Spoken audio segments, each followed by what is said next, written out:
SSC পরীক্ষা আমরা খুব ভালো মতো কন্ডাক্ট করতে পেরেছি এবং সেই ধারাবাহিকতায় আমরা এইচএসসি পরীক্ষা আজকে থেকে আমাদের শুরু হলো। আমরা মনে করি যেভাবে সম্পন্ন করেছি আগের পরীক্ষাতে এবারও সেভাবে হবে।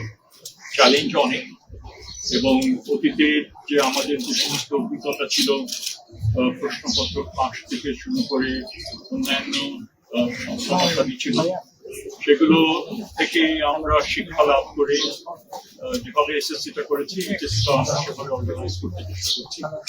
এবং সেখানে বোর্ডগুলো তো রয়েছে, এর বাইরে civil administration, law enforcement agency, বিভিন্ন প্রতিষ্ঠান এবং নিয়মিত আমাদের বৈঠক হয়েছে প্রিপারেটরি ফেজে।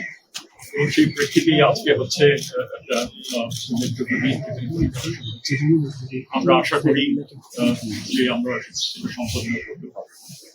এখানে মোট 12,51,000 পরীক্ষার্থী পরীক্ষা দিচ্ছেন এবং 2,800 সেন্টারে এই পরীক্ষাটা হচ্ছে এবং এই পরীক্ষার্থীরা মূলত 9,300 প্রতিষ্ঠান থেকে তারা পার্টিসিপেট করছেন। এই একটা উল্লেখযোগ্য বিষয় সেটা হচ্ছে যে মোট যে পরীক্ষার্থী 50.6% হচ্ছেন নারী এবং 49.4% হচ্ছেন। এই আমরা আশা করি, বারবার করে বলছি, আমাদের জানা মতে আমাদের তেমন আমরা চেষ্টা করেছি ভালো মতো যেন হয় এবং আমরা আশা করি যে আমরা ভালো মতো এটা সম্পন্ন করতে পারবো এবং দ্রুততম সময়ের মধ্যে রেজাল্ট সেটাও আমরা পাবো। পরবর্তীকালে আরো কি করা যাবে সেগুলো নিয়ে আমরা ভাববো। কিন্তু সমস্যা যেটা হচ্ছে যে যেহেতু ব্যবস্থাগুলো অতীতের থেকে ইমপ্রুভ করেছে, তারপরে সমস্যা থাকছে। সবকিছু নিরসন করা হঠাৎ করে সেটা সম্ভব হবে না। এখানে যারা আসছেন গাড়ি শহরের মধ্যে দিয়ে, আমাদের শিক্ষা প্রতিষ্ঠানগুলো এমন জায়গায় মেইন রাস্তার উপরে অনেকগুলো, এখানে কিছু সমস্যা তো থাকে। কাজেই পরীক্ষার্থীরা এবং তাদের পরিবারগুলো যে আরো আগের থেকে এসে যদি তারা মানে ছাত্রদের এখানে ঢোকানোর ব্যবস্থা করেন, তাদের যারা পরীক্ষার্থী, তাহলে একটা সেটা উপায় হতে পারে। আর এটাই মানে এখানে এগুলো নিয়েই আমাদের কাজ করতে হবে যতটুকু হয়েছে। তবে আমি যেটা বলবো, আমি যত নিশ্চিত সেক্রেটারিয়েট থেকে আমার খুব একটা যে অসুবিধা হয়েছে তা না।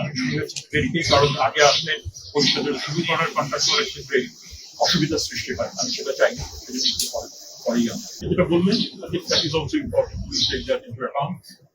এবং সেটারও হয়তো অন্য দিক থাকতে পারে, সেগুলিকে বিবেচনা করি। কারণ আমাদের কতদিন পুরো পরীক্ষাটা আমরা টানবো সেটা কিছুটা রয়েছে, এখানে বর্ষার সময় এবং সেটাও ঘনিয়ে আসছে, অনেকগুলো এখানে বিবেচনা এখানে থাকে।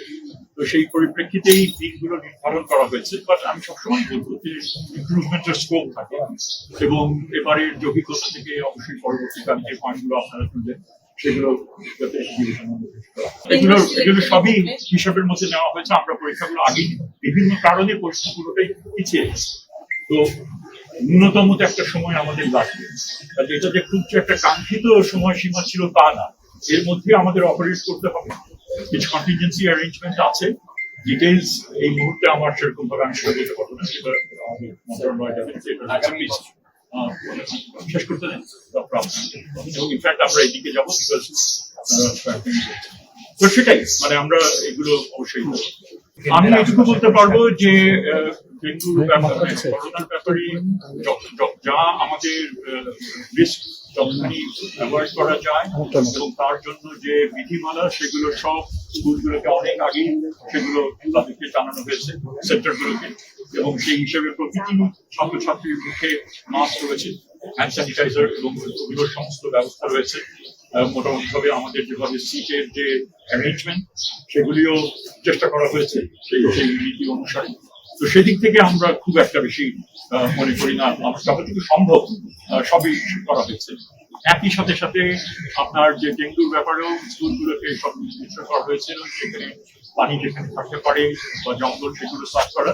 আমার ধারণা বহুলাংশেই সেগুলো তারা প্রশ্নপত্র ফাঁস নিয়ে কোনো threat আছে কিনা সেই ব্যাপারে কোনো ব্যবস্থা হ্যাঁ, থ্রেট তো সবসময়ই থাকে, দুষ্ট চক্র তো সবসময় তারা চেষ্টা করবে এগুলো করতে, কিন্তু যেভাবে আমরা এসএসসিটা সামনেছি আশা করি এগুলো আমরা সামনে পাবো, এবং যতটুকু করণীয় অনেক আগের থেকেই প্রশ্নপত্রগুলো নির্দিষ্ট জায়গায় সেগুলো নিয়ে যাওয়া, সেগুলো একটা হেফাজতে রাখা এবং পরীক্ষার কিছুক্ষণ আগে সেন্টারগুলিতে নিয়ে আসা, সবকিছু মিলিয়ে খুবই মানে একেবারে ডিটেইল প্ল্যানিং এর মাধ্যমে সেগুলো করা হয়েছে।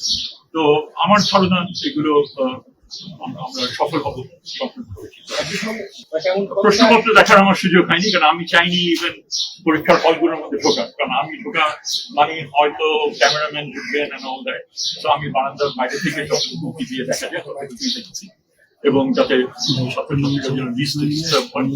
তবে সেটা হয়তো ছাত্রছাত্রী তারা বলুন, এবং আমি নিশ্চিত যে হয়তো অনেকে বলবে খুব ভালো হয়েছে, কেউ কেউ বলবে খারাপ হয়েছে, এটা পারসেপশনের ব্যাপার, তাদের প্রিপারেশনের ব্যাপার। আমাদের দিক থেকে চেষ্টা ছিল নির্ভুল প্রশ্ন দেওয়া, দেখি সেটা আপনি বলছেন যে কেন্দ্রগুলো পরিচালনা পরিচ্ছন্নতার বিষয়টি আমরা দেখি এই কেন্দ্রের যে প্রশ্ন সেটিতে অভিভাবকরা অভিযোগ করেছেন, এবং আমরা দেখতে পেয়েছি যে আসলে ডাস্টবিন রয়েছে, পাশাপাশি খোলা ডাস্টবিন, এবং এখানে একটা আবদ্ধ খাল রয়েছে। অভিভাবকরা এই কেন্দ্রের পরিবেশ নিয়ে তারা প্রশ্ন তুলছে। এখন আমাদের দিক থেকে চেষ্টা করা হয়েছে, তারাও সেটা নজরে হতে নেবেন যে পরীক্ষার আগে যোগাযোগ করা হবে পরীক্ষার আগে, এবং আপনার এই প্রশ্নের মাধ্যমেই অনেকে অন্যান্য প্রতিষ্ঠানে তারা জানবেন, এবং ভালো করেছেন এই প্রশ্নটা করে। এবং আমার আহ্বান থাকবে স্কুলগুলোর প্রতি যে নির্দেশ দেওয়া হয়েছে সেগুলো যেন তারা যথাযথভাবে পালন করে, যাতে এই ধরনের পরিস্থিতি আমরা শেষ করি।